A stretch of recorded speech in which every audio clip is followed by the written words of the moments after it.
Dear viewers, মহামান্য হাইকোর্টের যে অর্ডার বা জাজমেন্ট তার উপর ভিত্তি করে কিন্তু আমরা দেখতেই পাচ্ছি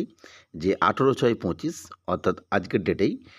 WBMSc/12/ডিরেক্ট এই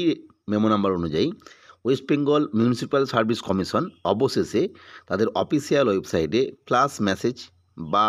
ফ্ল্যাশ নোটিশের মাধ্যমে জানিয়ে দিল যে আপাততভাবে যে 3টি অ্যাডভার্টাইজমেন্ট তারা ইতিমধ্যে প্রকাশ করেছিল নিউ ওবিসি যে ক্যাটাগরি সেটা আসার পর, এবং তাদের যে অফিসিয়াল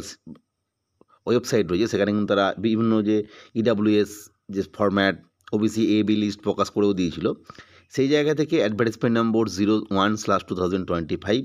অর্থাৎ অ্যাসিস্ট্যান্ট ইঞ্জিনিয়ার সিভিল এবং advertisement number 02/2025 that means mechanical assistant engineer mechanical branch এবং অ্যাসিস্ট্যান্ট ইঞ্জিনিয়ার ইলেকট্রিক ব্রাঞ্চ যেটা অর্থাৎ অ্যাডভার্টাইজমেন্ট নম্বর 03/2025 এই 3টে রিক্রুটমেন্ট যে পরীক্ষা যার ফর্ম এন্ট্রি শুরু হওয়ার কথা ছিল 18/6/25 থেকে, সেটা আপাততভাবে পসপন্ড করা হলো।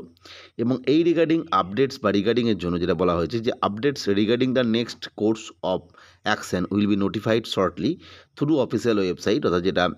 মিউনিসিপ্যাল সার্ভিসের যে অফিসিয়াল ওয়েবসাইট রয়েছে www.mswb.org অ্যান্ড আদার মিডিয়া, অর্থাৎ অন্যান্যভাবে তারা কিন্তু জানিয়ে দেবে by order of the commission. ফলে আমরা বুঝতে পারলাম যে মিউনিসিপ্যাল সার্ভিস কমিশন দ্বারা প্রকাশিত 3টে বিজ্ঞপ্তি অফিসিয়ালিভাবে পসপন্ড করা হলো।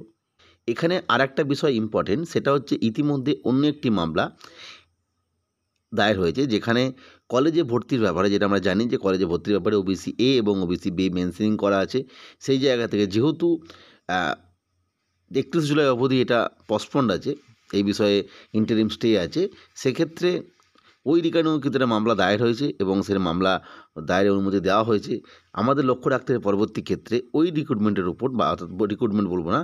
কলেজে অ্যাডমিশনের উপরে কী প্রভাব পড়তে চলেছে বা এই নিয়ে কী রায় আসতে চলেছে। জায়গা যে তথ্যটা শেয়ার করলাম, পরবর্তী আপডেট বা তথ্যের জন্য চ্যানেলটিকে সাবস্ক্রাইব করে রেখো। আজকের ভিডিও দেখার জন্য প্রত্যেককে অসংখ্য ধন্যবাদ।